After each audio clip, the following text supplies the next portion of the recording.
All right, hello everyone, and welcome to Mantra Monday. This is the last of the planets that we will be dealing with as far as their effect on the physical form. But of course, as I said last week, that won't be the last in this series because we'll be dealing with some of the mantras for spiritual healing, the spiritual doctors, shall we say, for another couple of weeks. But for now, the final planet of the classical planets that we are used to dealing with is Saturn. Now, as you recall, last week when I was talking about Jupiter, Jupiter is all about expansion. Saturn is like, time to rein that in a little bit. Time to settle everything down. Okay, well, what does this mean for the physical form? Well, this has to do with things like the spleen. The spleen, we think, well, people get their spleens out all the time because there's accidents and such, and it's not a big deal. Yes and no. The spleen is important because it helps with your immune system. Okay, your ability to fight off dis-ease. So, that's the reining in of dis-ease. So it works for the spleen. What else does Saturn work with? It works with the skeletal system, including the cartilage. So your ability to move around, when things break down, like in the case of arthritis, that's something that's caused by Saturn, getting you to slow down, whether you like it or not. Things like that. I know that a lot of us, as we age, I know I have had various problems with arthritis. Say hello to the cat. Have had issues with arthritis slowing me down significantly. Is that a good thing? Well, I suppose it depends on your perspective. Perhaps I needed to slow myself down, that I was trying to rush and do too many things too quickly. On the other hand, at a certain point, it affects your ability to function efficiently in the world. So I've had to do something about that. And I know some of you probably have thought about the same sort of thing.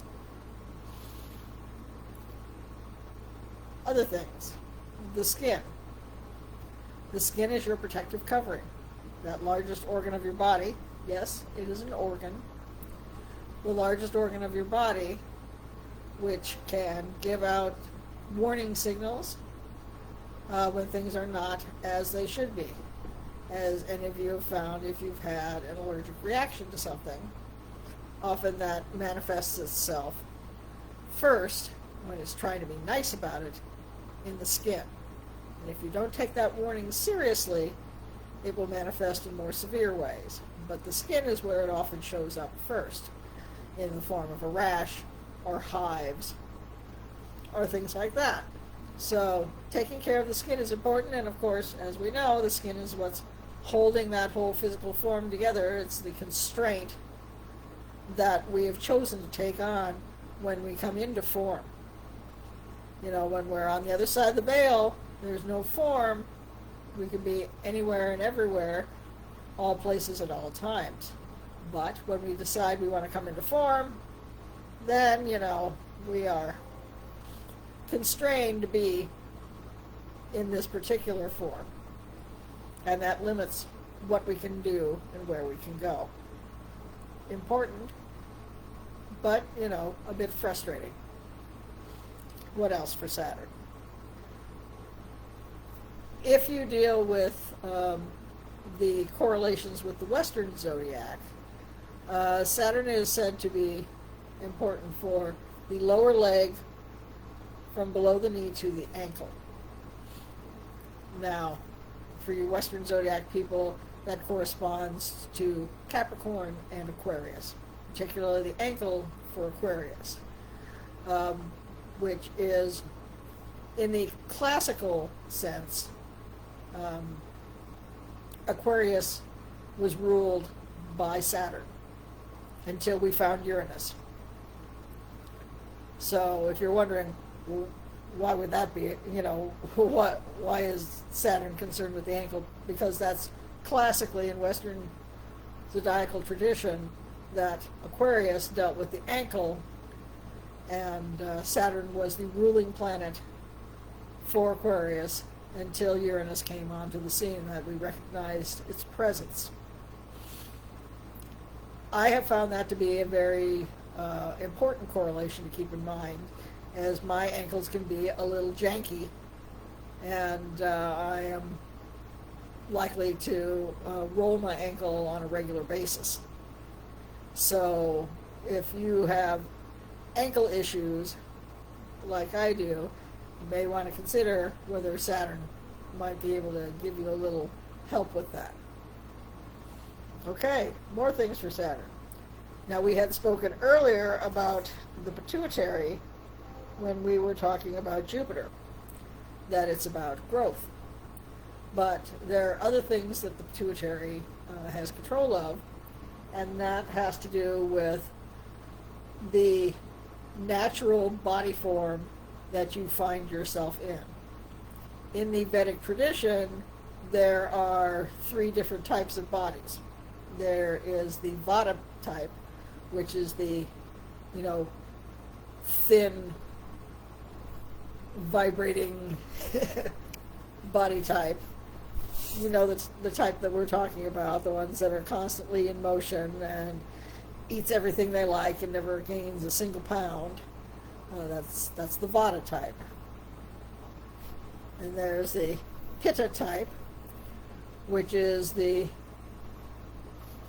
more muscular body type. Often they are much warmer than other people. The ones that tend to be like a furnace when you get close to them. The heat just seems to radiate off them.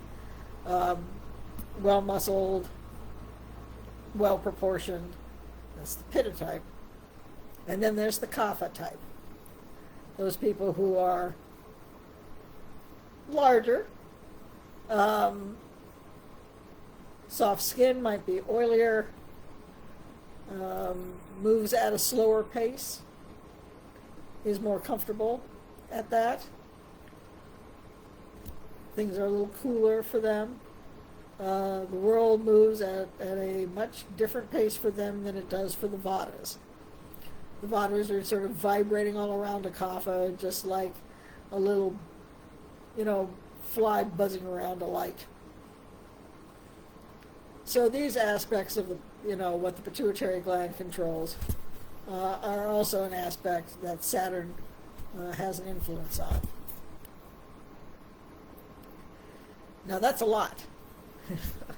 As you see, that's a lot, but it's mostly having to do with the constraints that we have being in form. The constraints of keeping our body responding to threats to the form, the spleen, responding to being able to move in the form, the skeletal system, responding to outside threats to the form in the skin, keeping the form together, and dealing with the sort of body that you have chosen to exist in this lifetime. So the pituitary gets a lot. Saturn takes on a lot in the same way that Jupiter takes on a lot.